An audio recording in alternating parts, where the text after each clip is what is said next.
Postal ஸ்டாம்ப்ல ஒரு தமிழரோட உருவமா யார் அந்த பத்மாக்கா பார்க்கலாம் வாங்க. ஹாய், நான் உங்க விஜய் சாய் அபிஷேக். இன்னைக்கு உங்களுக்காக ஒரு ஃபீல் குட் இன்ஃபர்மேஷனோட வந்திருக்கேன். இந்திய அஞ்சல் துறையோட ஸ்டாம்ப்ஸ்ல நம்ம எத்தனையோ தலைவர்களோட முகத்தை பார்த்திருப்போம். அந்த வகையில ஒரு தூய்மை பணியாளரோட முகத்தை பதிச்சிருக்காங்கன்னா அந்த அளவுக்கு அவங்க என்ன பண்ணியிருக்காங்க.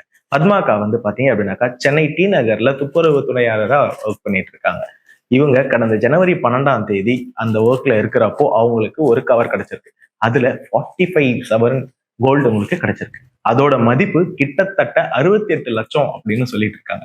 இப்போ இன்னைக்கு இருக்கிற கோல்டு ரேட்ல சாதாரணமான மக்களுக்கு 45 சவரன் கோல்டு கிடைச்சது அப்படின்னா அது நம்மளுக்கு எவ்வளவு சந்தோஷமா இருக்கும். அதை நம்ம எடுத்துக்கலாம் அப்படின்னு தோணும். ஆனா அதை தொலைச்சவங்க எவ்வளவு கஷ்டப்படுவாங்க அப்படின்னு யோசிச்ச பத்மாக்கா அதை கொண்டு போய் உடனே பாண்டி பசார் போலீஸ் ஸ்டேஷன்ல ஹேண்ட் ஓவர் பண்ணி, அது மட்டும் இல்லாம தொலைச்சவங்க கையில போய் சேர்ற வரைக்கும் கூட இருந்து அவங்க வந்து ஸ்டெப்பும் எடுத்திருக்காங்க. இந்த ஒரு செயலை பாராட்டி அவங்கள ஹானர் பண்ற வகையில தான் இந்த ஒரு ஆக்ஷன் எடுத்திருக்காங்க நம்மளோட Indian government and Tamil Nadu government. இது மட்டும் இல்லாம ஸ்டாலின் சிஎம் சாரும் வந்து பாத்தீங்க அப்படின்னாக்கா அவங்களை நேர்ல கூப்பிட்டு 1 lakh வவுச்சர் கொடுத்து அப்ரிஷியேட் பண்ணியிருக்காங்க. இன்னும் நிறைய கோல்டு ஜுவல்லரி ஷாப் ஓனர்ஸ் நிறைய பேர் அவங்களை கூப்பிட்டு பாராட்டிட்டு இருக்காங்க. ரிட்டையர்ட் ஜெனரல்ஸ், ஜட்ஜஸ் நிறைய பேர். இன்னும் நிறைய சொல்ல போனாக்கா நம்மளுக்கு அவங்க நேம்ல நிறைய ஸ்கீம்ஸ் போஸ்ட் ஆர்டர்ல வந்து கொண்டு வராங்க அப்படின்னு சொல்லப்படுது. இந்த மாதிரி மனிதநேயம் சாகாம இருக்கிறதுக்கு அவங்க ஹெல்ப் பண்ணியிருக்காங்க அப்படின்னு நிறைய தலைவர்கள் பாராட்டு தெரிவிச்சுட்டு வந்துட்டு இருக்காங்க.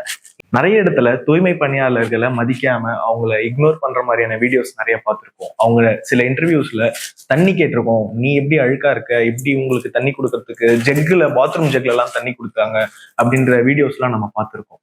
அந்த மாதிரி அவங்கள ஒதுக்கிட்டு இருக்கிற இந்த சூழ்நிலையில அவங்களோட மனசு எவ்வளவு பியூரா இருக்கு பாத்தீங்களா. 68 lakhs அப்படின்றது சின்ன விஷயமே கிடையாது. அவங்க லைஃப் லாங் அதை உழைச்சு சேர்த்து வைப்பாங்களா அப்படின்னு கூட நம்மளுக்கு தெரியாது. நினைச்சிருந்தா அவங்க எடுத்துட்டு போயிட்டே இருந்திருக்கலாம், இன்னைக்கு அவங்க லட்சாதிபதியா இருந்திருப்பாங்க.